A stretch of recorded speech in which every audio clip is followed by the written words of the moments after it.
Hukum dan keutamaan mengasuh anak yatim. Anak yatim adalah anak yang sudah tidak memiliki ayah karena meninggal sebelum balik. Sebagaimana dijelaskan dalam hadits, tidak lagi disebut yatim anak yang sudah bermimpi atau balik. Hadis riwayat Abu Daud dari Ali bin Abi Thalib.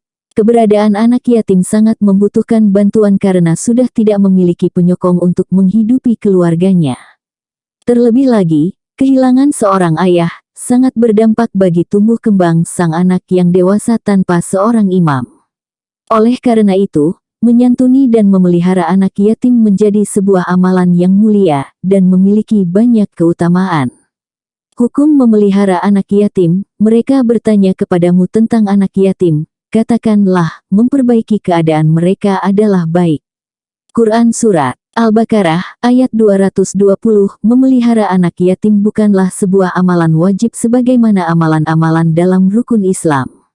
Akan tetapi, dalam beberapa sumber dikatakan bahwa memelihara anak yatim hukumnya fardu kifayah.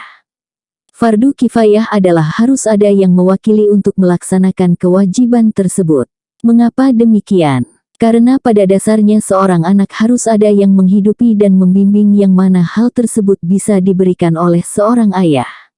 Namun karena ketiadaan seorang ayah, maka harus ada yang menggantikan peran tersebut. Itulah mengapa memelihara anak yatim hukumnya adalah fardu kifayah. Sebagaimana dalam fatwa Lembaga Fatwa Kementerian Wakaf dan Urusan Agama Qatar yang menyatakan bahwa memelihara anak yatim menjadi wajib dikala tidak ada sama sekali yang menyantuninya dan hal itu mengancam keselamatan si anak yatim. Keutamaan menyantuni atau memelihara anak yatim memiliki beberapa keutamaan seperti yang dijelaskan dalam hadits sebagai berikut. Aku dan orang yang mengasuh atau memelihara anak yatim akan berada di surga, kemudian beliau mengisyaratkan dengan jari telunjuk dan jari tengah dan merenggangkannya sedikit.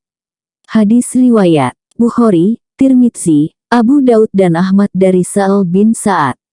Hadits tersebut menyatakan bahwa siapapun yang menyantuni dan memelihara anak yatim akan menjadi dekat dengan Rasulullah Shallallahu Alaihi Wasallam di surga nanti. Selain itu, dijelaskan pula dalam sebuah hadits bahwa keutamaan memelihara anak yatim adalah dijamin masuk surga jika tidak melakukan dosa yang tidak dapat diampuni. Orang yang memelihara anak yatim di kalangan umat muslimin, memberikannya makan dan minum, pasti Allah akan masukkan ke dalam surga, kecuali ia melakukan dosa yang tidak bisa diampuni. Hadis riwayat Tirmidzi dari Ibnu Abbas.